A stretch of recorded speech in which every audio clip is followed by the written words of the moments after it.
What's up, everybody? Welcome to Gojo with Mike Golick Jr. That is me. With me, as always, super producer extraordinaire and SpongeBob cosplayer, Brandon Newman. Brandon, what's going on? Wow, I appreciate that. I was kind of going for more Patrick than SpongeBob. You know? I guess it's just like Bikini Bottom vibes. So the people that are watching on YouTube, for the podcast listeners, you'll just have to see all the content we're pushing out on social media. Yes. Looks phenomenal. Sounds better. Brandon, we're coming to everyone from Radio Row. We have made it here. DraftKings has set us up a fine little stage here. Not for us and us alone, but it feels like it's for us out here in front of the masses at Radio Row. Very exciting time, man. Yes, this is nice. Not too much of an audience right now. We know it's going to fill out a little bit. No one's looking at us like they shouldn't have done it just yet. So, you know. Well, you don't want the look. So some of the difficulty with Radio Row, this massive humanity in here, is you get a lot of actually famous people that come in here. Right. And there's nothing worse than being mistaken for a famous person. True. One year at the Heisman, I walked outside when the crowd and cameras thought they were getting Tim Tebow.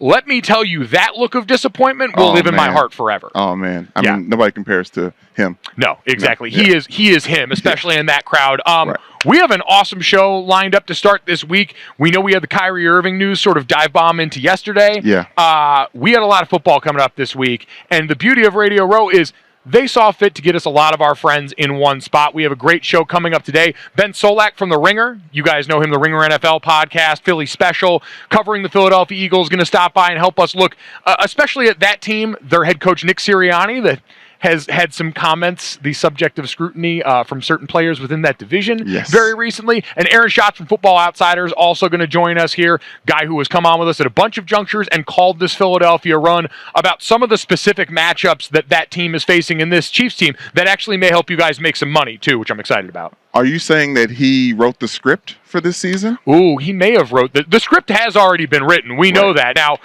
during the week, we're going to try and see if we can tap in with the script writers, maybe even write the script ourselves. But yeah, it's a good reminder that whatever you think the outcome is going to be, it's already there, according to NFL Conspiracy Twitter. Hey, you know that's where I live anyways. I'm glad that they're welcoming football takes now. Yes, exactly. We are welcoming you downloading, subscribing, rating, and reviewing Gojo wherever you get your podcast, leaving us those 5-star ratings and reviews. And of course, this week especially, if you haven't subscribed to the DraftKings YouTube channel, if you haven't gone and checked out the Gojo with Mike Golick Jr. playlist, or the GM Shuffle, or the Ross Tucker Football Podcast, or Golick and Smetty, you're going to want to do that this week because everyone is going to be here with this night set. There are going to be plenty of great guests like the ones we've got coming by today and more.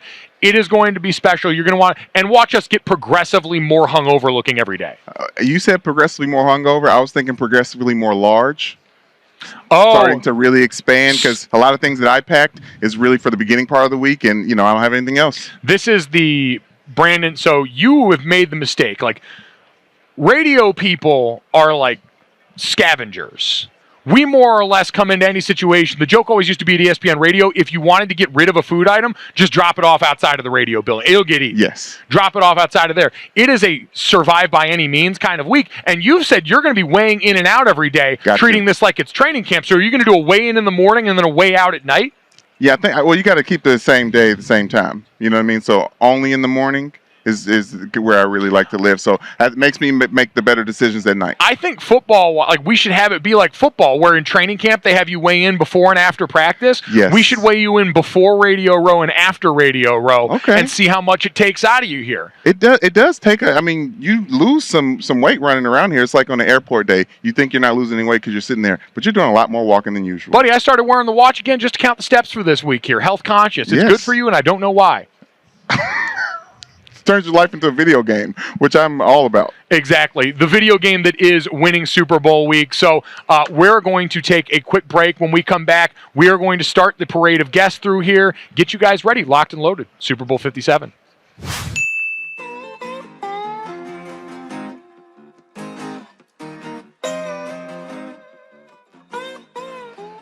All right, what's up, everybody? Welcome to Gojo with Mike Golick Jr. We are live here in Arizona, Super Bowl 57. Super producer Brandon Newman on the desk, and Ben Solak from The Ringer. How you doing, buddy? It's Radio Row, man. It's Radio Row with my Philadelphia Eagles in the Super Bowl. I woke up at 4 o'clock this morning, could not fall back asleep, just jacked up. I've seen you posting videos from hikes and stuff out here. You're immersing yourself in, like, you're just going all in on the week. Dude, Arizona's beautiful. Don't tell them I said this because the weather's terrible, and I'm generally anti 110 degrees in the summer. Of course. But we did Sedona. We were up in Flagstaff. My sister lives out here, or sister-in-law, lives out here, and so we loved walking around, loved doing the hikes. I'm considering calling off Radio Row and just doing interviews walking around the mountains instead. That would be such a jarring experience for everyone inside radio, because for anyone that's never been out to Radio Row, I've called it sports media prom, but I think that's doing a disservice to, by the end of the week, the level of grime on this thing. Yes. When you get a bunch of people that work primarily in audio in one space for a long time, it's very dangerous. Like, there's a certain musk to it. Yeah. So I feel like bringing us outdoors would really do a lot for the well-being of everyone, even if it wouldn't be great audio Get quality. some fresh air into the building might be nice. The nice little latte station they got set up, State of Arizona, Visit Arizona, the little promo. They got one dude working the coffee station. This morning I said, brother, this is going to be the best hour of your week, and it's just downhill from this moment. You're going to need to call in some support. There's one guy right now. It's tough for him. I joked off air that God gave his toughest battles to me his strongest. No, that is God's strongest soldier outside at that latte station. You might be a close second, though. How does it feel to be the Eagles guy covering the Super Bowl who apparently doesn't like the Eagles? It's tough. Eagles team was too good for Eagles fans to get mad at it this year, so now it's just mad at the people who talk about it and the national media who doesn't cover it the right way, and so on and so forth. There's two realities. One is that the Eagles are extremely good. They're a tremendous team. They're well coached. They're deep. They're talented at every level. They can win games in different ways, and they are aggressive on fourth down, and they have a great culture. They are everything you want in a Super Bowl contender, the whole kit and caboodle. And they had a really easy schedule this year, and they got lucky in some instances, which it takes luck to get to the Super Bowl. Every year that starts with a 2, starts with a 1, starts with a 0. You have to get lucky to get to the Super Bowl all the time. And so when you say the first thing to Eagles fans, they love it. When you bring up the second reality, that the team is extremely healthy, that Jalen Hurts has had some of his worst games in the past few weeks, that they played Daniel Jones and then the shell of Brock Purdy and Josh Johnson to make it to the Super Bowl. When you bring up some of these other realities, they don't like you as much. But you got to be honest to those you love. You got to be honest. That's what I try to be. That is true. Yeah. Is the Andy Reid Bowl hitting differently as a lifetime Eagles fan? Absolutely, yeah. I was joking with my co-host Sheil Kapadia. If Andy beats the Eagles in the Super Bowl running the football, which the Chiefs might do a little bit, you're going to have every caller on WIP by Tuesday be like, if Andy ran the ball this much, we would have 4 championships. Back to back. Because that was always the complaint. But it does bring a richness to it. It also, at least for me, brings a little bit of a comfort to it, where if the Eagles end up losing, I'll be sad. But Andy winning a championship will absolutely make me happy. I couldn't stop rooting for Andy Reid if I tried. So it'll take me a couple days. But once I get out of the lull, out of the drop, and you kind of recenter and think about it, I'll be happy if Andy wins another one. He deserves it. He's a great coach. You mentioned Sheil. Philly Special is the podcast. If you guys haven't already checked it out here, go make sure you are downloading Eagles content. I do feel like you got one lifeline in the last week when Julian Love decided to go on Good Morning Football and go at Nick Sirianni. Right. That being said, how many games do you think you could have won as the Eagles head coach this year? 11-6, probably wild card instead of winning the division. Yeah. It's rare that you're getting bulletin board material as a Super Bowl contender from a team that's not playing. It's a unique situation. And a lot of the players the Eagles have faced, Michael Parsons did this, Brandon Ayuk did this, Julian Love did this, where they all like to bring up the fact that there's holes in the Eagles game and they may not be as good as they seem, which sure, but that's not your job. It's my job. You can just not. You don't have to. That's family business. Yeah, exactly. You can say it in the room, but every time a team says it after they are about to, or then do lose to the Eagles, it starts to be like, all right, guys, they're just a really good team. Is it true that Nick Sirianni's got an easier job than Lovie Smith did this past year? Yeah, but Nick Sirianni's here. They made the Super Bowl. The proof of the pudding's in the eating. But Michael Parsons kind of made up for it, showing the NFC East love, wishing the good. How do you feel about that? I'm okay with it. I'm always okay with Cowboys, Eagles, Barbs, because that rivalry is, to me, the defining rivalry. That's the one for me growing up that mattered the most. And anything that heightens that is, to me, very exciting. And then also Micah, it was in the Defensive Player of the Year conversation. Micah had an unbelievable season, tailed off a little bit at the end, but Micah has every right to talk his mess. He single-handedly saved the Cowboys defense over the last couple seasons. He was an enormous pick. So talk your stuff. Just win some football games, win a playoff game, beat the 49ers, make it along. Eventually, like I said, proof of the pudding's in the eating. It is an incredible time in football right now where so many of these players are a little bit more forward with the opinions. Yeah. It's a ton of fun for us as the content people, and a ton of fun for fans, I'm sure, around it to see, oh, yeah, these players are just as bought in as everybody else. I do want to go back to the Nick Sirianni thing because what you brought up as the criticism for him is something that we often hear of quarterbacks coming up in this league. When you get help, Jalen Hurts as a prime example, now all of a sudden people want to undercut success. Is it that simple? Why has Nick Sirianni kind of been someone that I think people have constantly tried to debate how much credit he does or does not deserve? Yeah, we like our connections to be simple, right? If A, then B, especially in media where it's my job to be like, hey, here's a connection. If it's if A, then B, then great, my job's easy, right?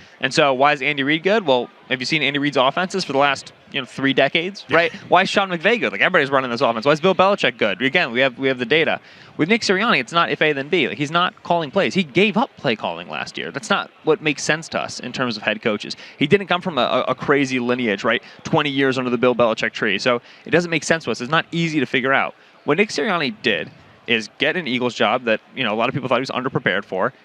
Come out of the gate and trip, right? Had that first press conference where it seemed like he was a little bit, head under the water and like struggling a bit, and said, okay, I got to get better. I have to develop a good culture here. And he approached it with a lot of humility. Like, to give up play calling last year, the offense got like a little bit better, but not a lot better. And then continue coming into this year and saying, I'm going to keep giving up play calling.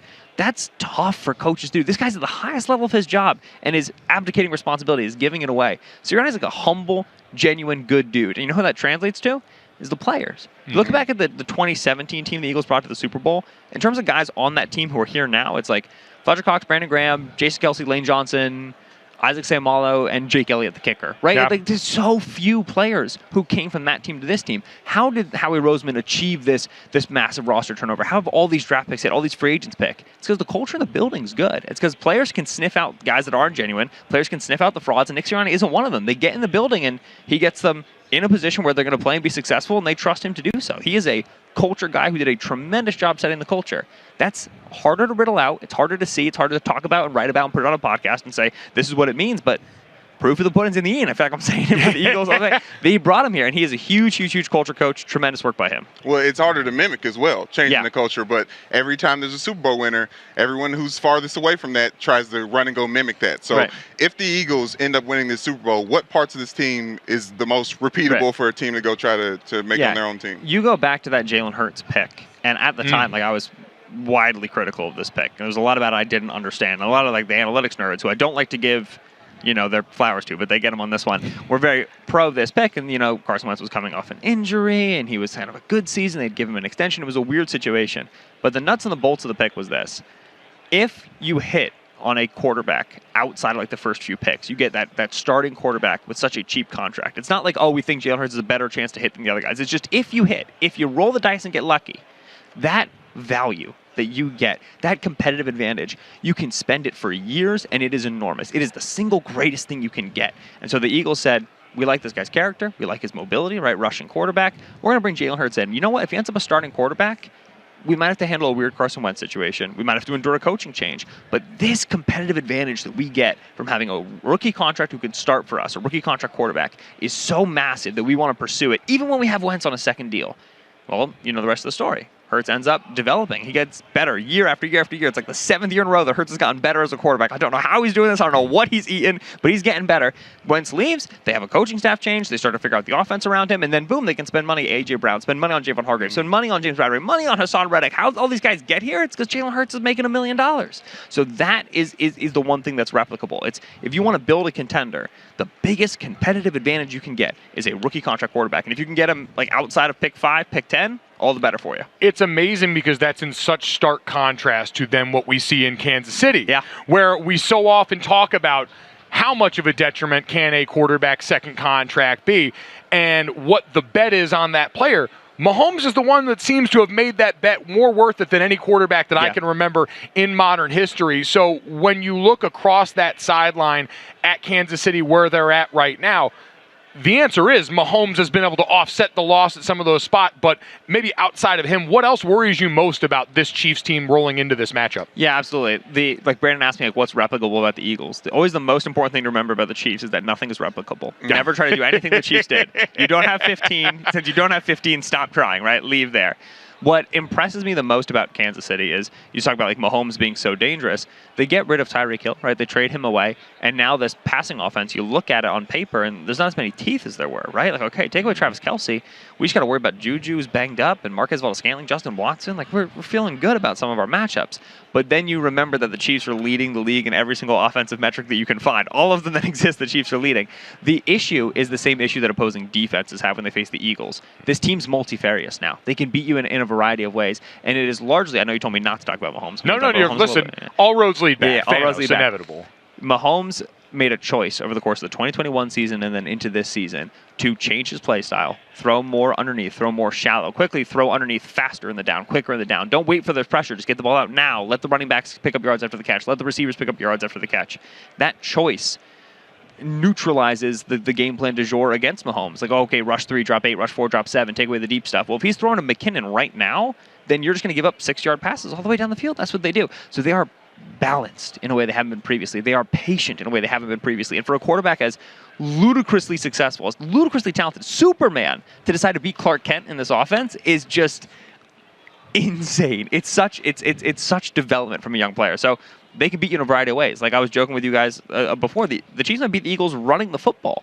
Could we have conceived of saying that about a Mahomes-led team 5 years ago? Absolutely not. With that being said, do you have your pick locked in already for the week? Ooh. I mean, locked in? No. I might need to dive on the set on Thursday and grab a mic again and say that I've changed it. But actually, yeah.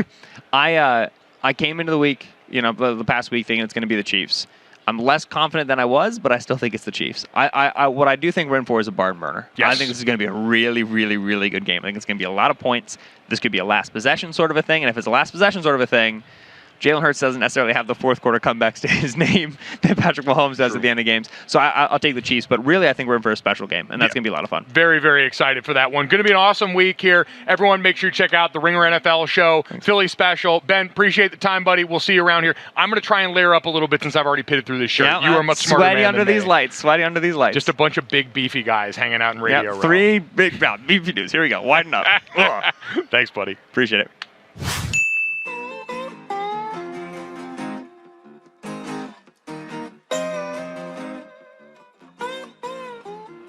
All right, what's up, everybody? Welcome to Gojo with Mike Golick Jr. We are coming at you guys from Radio Row here at Super Bowl 57. We're early in the week here, which means we can come around here and grab the good guests before everybody else. Our friend, you guys know him from Football Outsiders. He's been on this podcast, and a man who gets to take the victory lap through Radio Row this week for calling his shot with the Eagles. Aaron Schatz. Aaron, what's going on, man? Hey, I'm good. Listen, like you said, this is half of my Super Bowl that I picked before the season, and the Eagles were like the rarer half that I picked, so I'm feeling pretty good. Like, I got that one right. Well, listen, going Bills on the other half, which a lot of people I feel like were going with. Before the season, a lot of people were Bills. So, yeah, my pick was Bills-Eagles, and I think it happened for a lot of the reasons that I expected, which was, one, the Eagles added a lot of really good talent this offseason, and I think we've seen Hassan Reddick, James Bradbury, A.J. Brown, how important those guys were. And the other is they did have an easy schedule, and they rode that to the number 1 seed, and they rode the number 1 seed into the Super Bowl. Yeah, again, this is the kind of great information you get, the Football Outsiders Almanac that comes out before every season, footballoutsiders.com.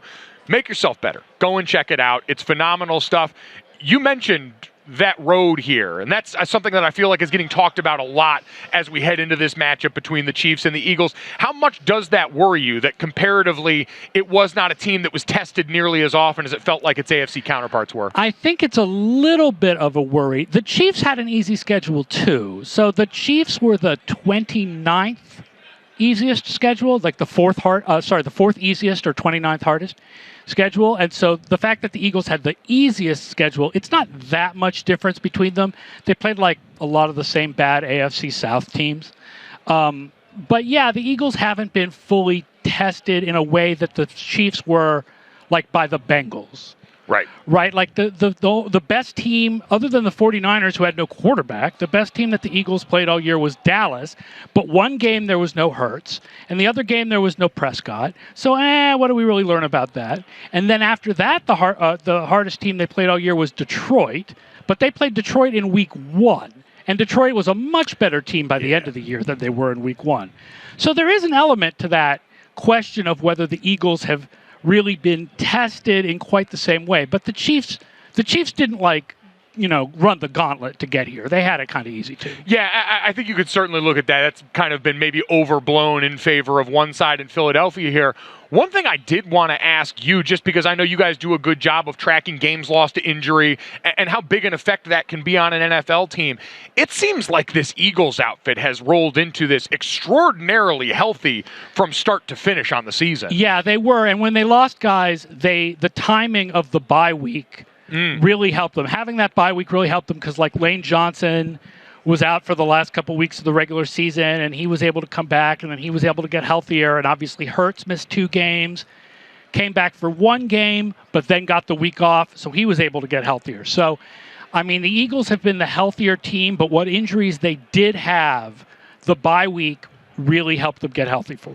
How much does that end up correlating for you guys when you look at this within the body of a season versus year over year when you talk about injuries lost and how you project that forward? Is that something inside of a season that has usually a direct correlation the way we say? A lot. I don't have the final numbers for this year, so I can't say to you, of the 10 least injured teams, X number of them were in the playoffs.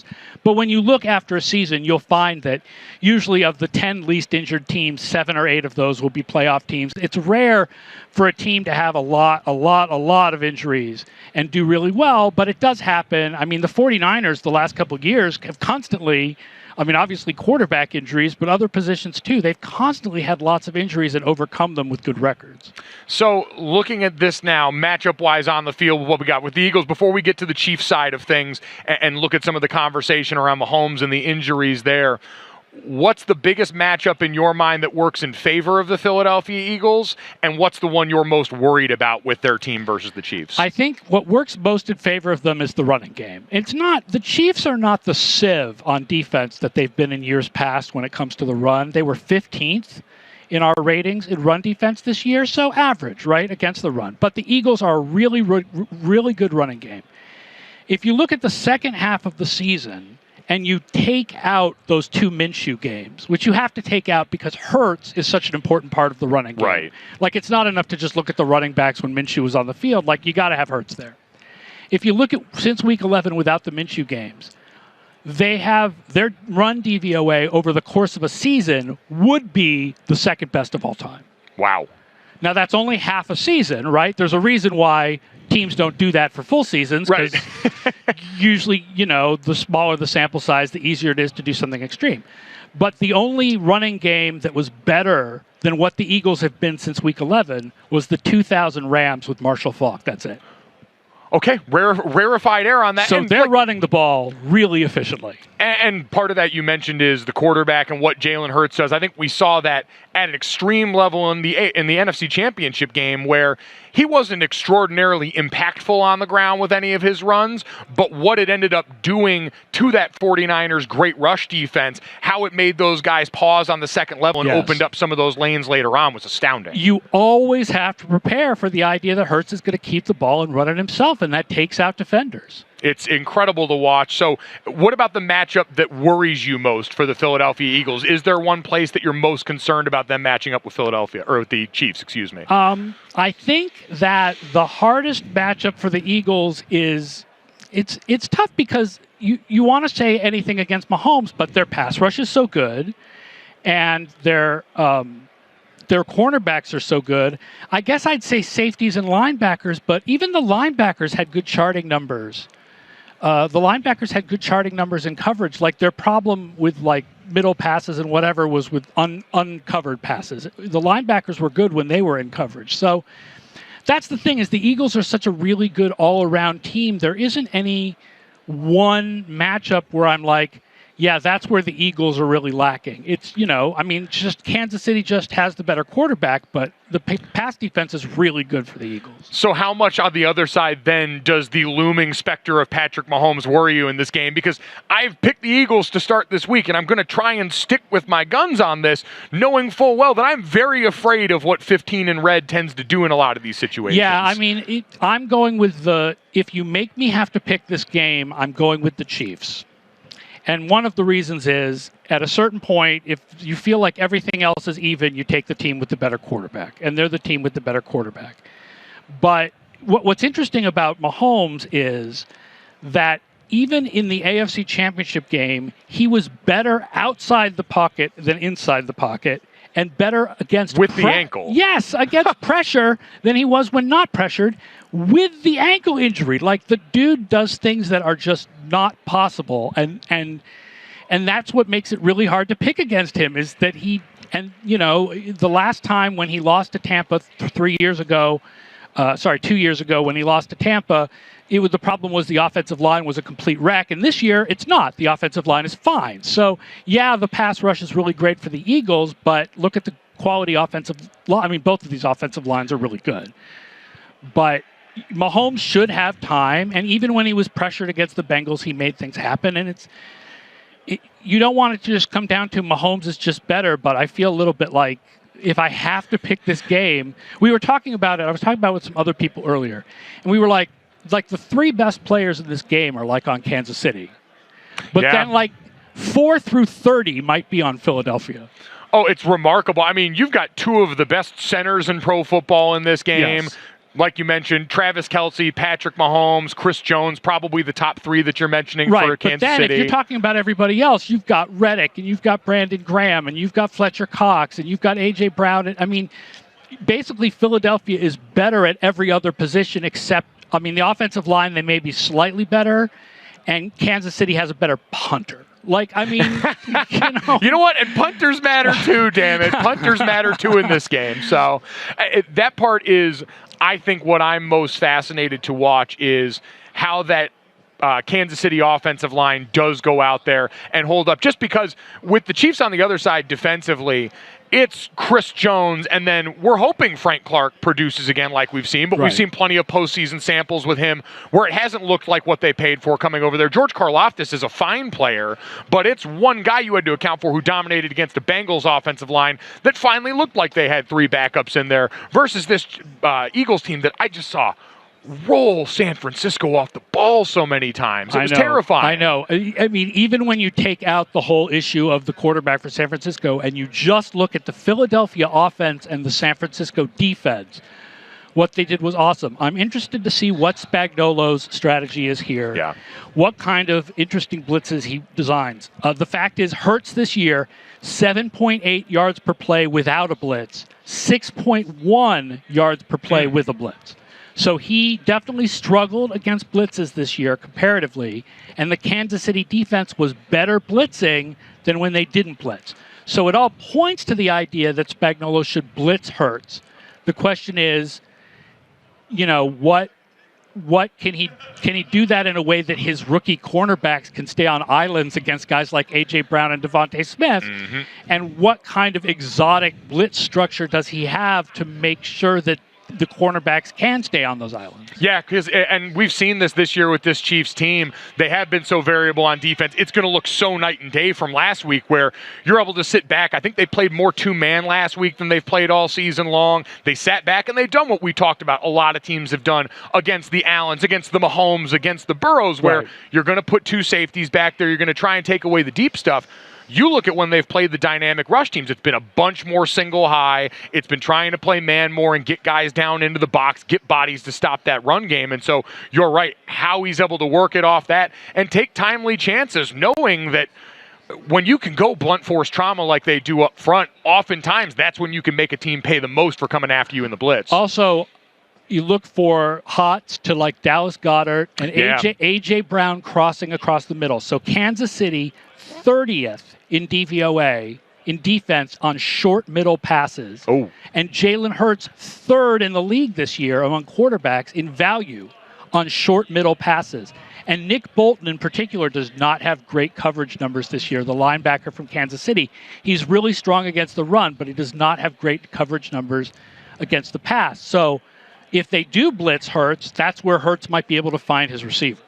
Awesome stuff there for anyone looking at Dallas Goedert props potentially, A.J. Brown, so much of that RPO game they use across the middle there. All deadly. Aaron, great stuff as always, man. I hope you enjoy your victory lap around here during the week for getting this one right. As always, make sure you check them out over at footballoutsiders.com. Incredible stuff. Sir, happy Super Bowl week. Enjoy Happy Super Bowl week, man. I will. To you too. Have great shows. And, see you around.